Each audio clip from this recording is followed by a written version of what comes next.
నేను ఎందుకు ఈ కార్యక్రమానికి ప్రత్యేకించి వస్తాను అన్నది నా కుటుంబంలో జరిగిన సంఘటన మీకు చెప్పడానికి. ఎదురుగా ఒక హెవీ ఐరన్ లోడ్తో లారీ వస్తుంది. మా ఫాదర్ మదర్ ట్రావెల్ చేస్తూ ఉన్నారు. హెవీ ఐరన్ లోడ్ లారీ వెహికల్ని హిట్ చేసింది.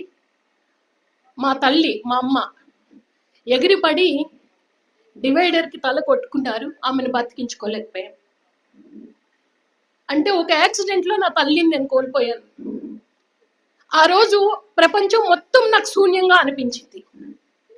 ఒక లారీ డ్రైవర్ నన్ను నా అన్నయ్యని అనాథలను చేశారా అని. సో కేసు బుక్ చేశారు. వీళ్ళ తప్పు లేదు, లారీ డ్రైవర్దే తప్పని. నేను చెప్పాను, ఆ లారీ డ్రైవర్ నా తల్లిని తీసుకురాలేడు, కానీ నేను ఆ లారీ డ్రైవర్ని శిక్షిస్తే వాళ్ళ కుటుంబం ఏమైపోతుందో. ఏం కేసు పెట్టాల్సిన అవసరం లేదు, వదిలేసేయండి. అంటే నాకు జరిగిన సంఘటనే వేరే వాళ్ళకి జరగకూడదు అని చెప్పడానికి నేను ఈ సమావేశానికి వచ్చాను. ఈ రోజుకు కూడా ఒక కష్టం వస్తే మాట్లాడుకోవడానికి నా తల్లి లేదు అని నేను బాధపడుతూ ఉంటాను.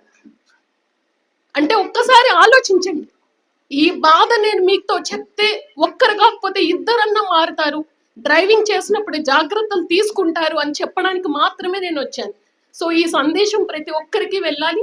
నేను మనస్ఫూర్తిగా మీరందరూ అటెండ్ అయినందుకు పేరు పేరున ధన్యవాదాలు తెలుసుకుంటూ, మీ పిల్లలు ఉన్నత స్థాయిలో ఉండాలి, మీరు ఎప్పుడు ఆరోగ్యంగా ఉండాలి, ఆనందంగా ఉండాలి అని నేను మనస్ఫూర్తిగా కోరుకుంటున్నాను.